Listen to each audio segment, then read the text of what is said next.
Okay, so thanks for attending my presentation. Today I'll be discussing the advent of big data policing from an ethnomethodological perspective.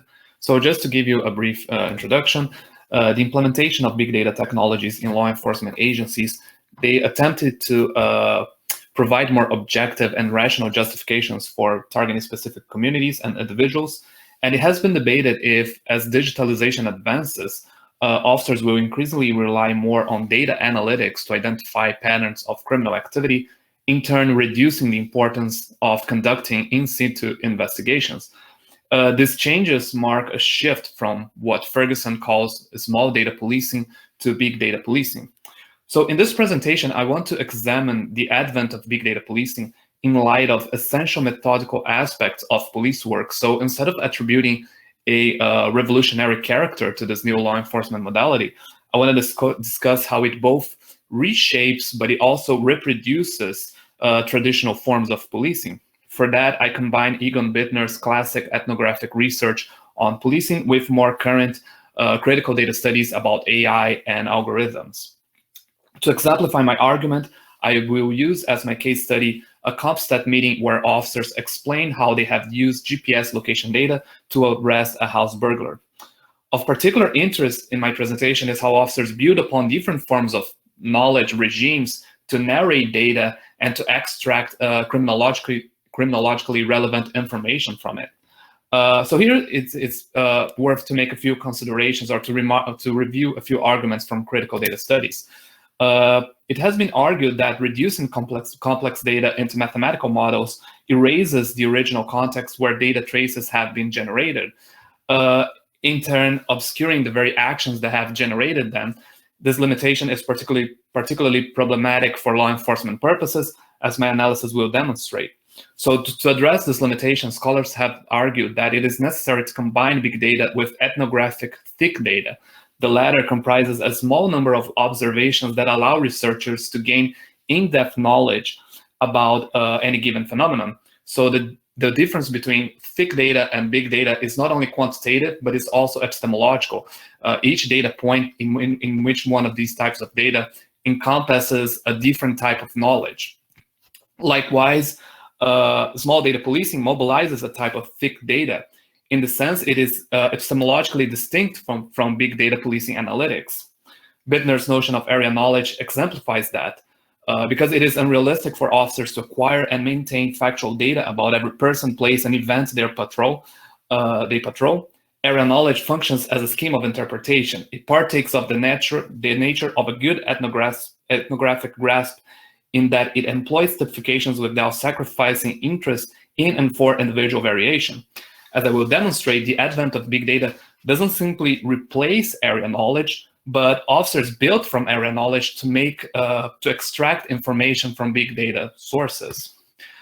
In an earlier paper about policing Skid Row, Bittner briefly alludes to the relationship between area knowledge and police technology. He argues that it is commonly known that the police are expert in finding people and that they have developed an exquisite technology involving special facilities and procedures of sleuthing. It is less well appreciated that all this technology builds upon the socially structured features of everyday life that render persons findable in the first place. So this presentation expands on Bittner's insight by relating it to current debates about big data policing. More specifically, I will argue that what officers know about big data and what officers can know through big data is contingent upon their understandings of the socially structured features of everyday life. So, like I said, I'm using data from a CompStat meeting that was held in 2018.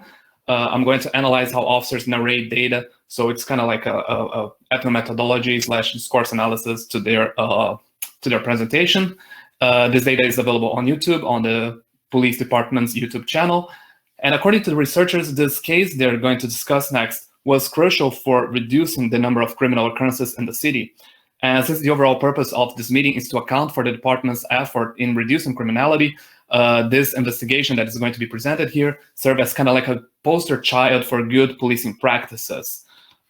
So I'll start first outline, so the crime analyst, the department's crime analyst is responsible for conducting the meeting. And he make a few remarks about the use of GPS location data, which in this presentation is referred to as telephone data. He argues that this He explains the strengths and limitations of using telephone data. So this form of data allowed them to track a suspect over a long period of time and determine that his presence in the city was consistent with burglary activities. That's why they say that we knew we were barking up at the right tree. However, he adds that to send somebody, however, he adds that to send somebody to jail is not enough, the telephone data, because people can come to Tacoma Park for any reason. They don't need to commit burglaries there. For instance, someone like the crime analyst argues, people might come to the city because they want to visit a friend, or they just like walk around the town. So this is a good example of how big data is thin. It doesn't provide a glance into the actions that have generated certain data traces. The crime analyst, in this way, he highlights what Heritage calls interpretive gaps. Even though telephone data grants law enforcement personnel entrance into private aspects of people's lives and allows them to identify their whereabouts, telephone data can't confirm suspicion alone. There's a gap between a person's geographical position and appearances of criminal activity. So this image was taken from the presentation, and I've added this red box to show what raw telephone data looks like. In this context, it refers to a series of data points estimating a suspect's latitudinal and longitudinal coordinates across time. Law enforcement personnel must order the seemingly decontextualized data points to visualize appearances of criminal activities in it. They do so by following three main interpretative steps. They establish a suspect's criminal identity, determine times and places where a suspect's appearance matches what officers know about this type of criminal identity, and provide additional evidence linking the suspect to these locations. It is precisely in filling these interpretative gaps that officers build upon what Bittner calls socially structured features of everyday life. So in this presentation, I'm going to focus on these two first points. I have here a presentation from the department sergeant. He's called on stage to provide details of the investigation leading up to the suspect's identification. And this part comprises the small data narrative in this presentation. So he doesn't talk a lot about big data policing. However, the information contained in this initial presentation will be essential so officers can make sense of telephone data. Let me know if you can't hear the video. They have to be coming into the community through a particular route. If they're going to hit Sycamore, if they're going to hit Poplar or Elm Avenue, there's only so many streets that they can come into or that they can leave. So we had 12 officers deployed on the first night. It was a Wednesday night. It was the most popular night that we had residential burglaries. And we had units with MDCs so they could run tag numbers for every vehicle that drove past them. And we had 12 units set up.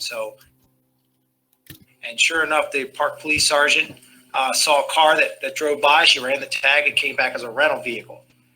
She then saw it again drive by again and thought, that is suspicious. Why is that car driving through here? And then because of a neighbor in the community that knew about the burglary problem, recognized a suspicious vehicle in front of their house and gave the tag number to the dispatcher. Dispatcher read it over the air. The park sergeant recognized, hey, that's the tag that I ran earlier. I'm going to get out and look around.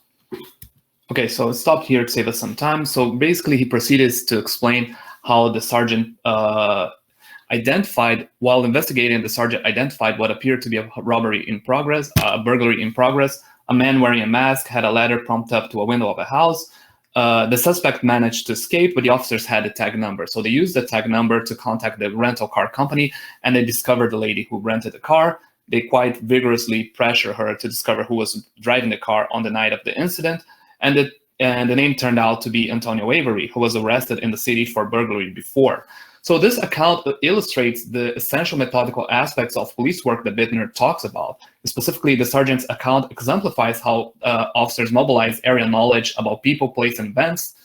So it demonstrates how officers mobilize knowledge about people, places, and events while deciding where and when to deploy surveillance apparatuses, in this case, the car tag readers.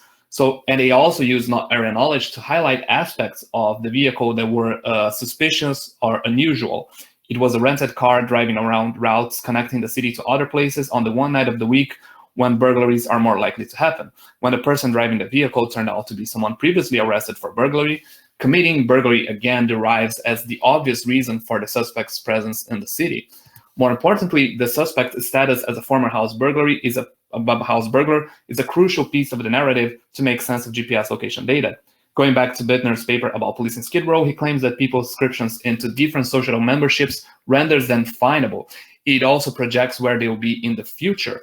So the suspect's ascription into the person previously arrested for a burglary category projects his presence at specific places that are consistent with this type of criminal activity, which allows officers to start ordering the decontextualized data points that I showed you before on that table. So in the next presentation, the crime analyst outlines these places and times, and doing so will allow him to make interpretations about the suspect's telephone data. So let's watch. So this is a pawn data. It's a extraction of a pawn database, and the pawn something was a pin jewelry, 10 carats, 340 grams, torch pendant.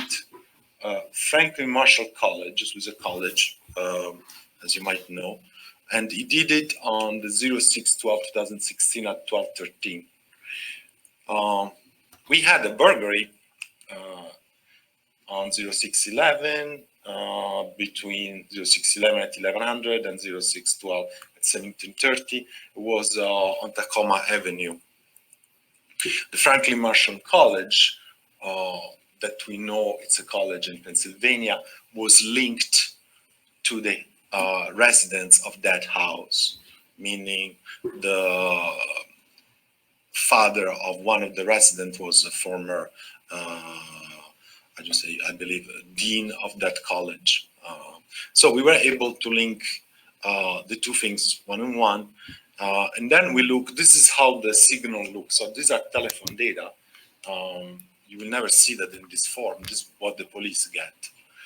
So this is AT&T that is sending us this information, and it contains the date, the time of, these are latitude and longitude.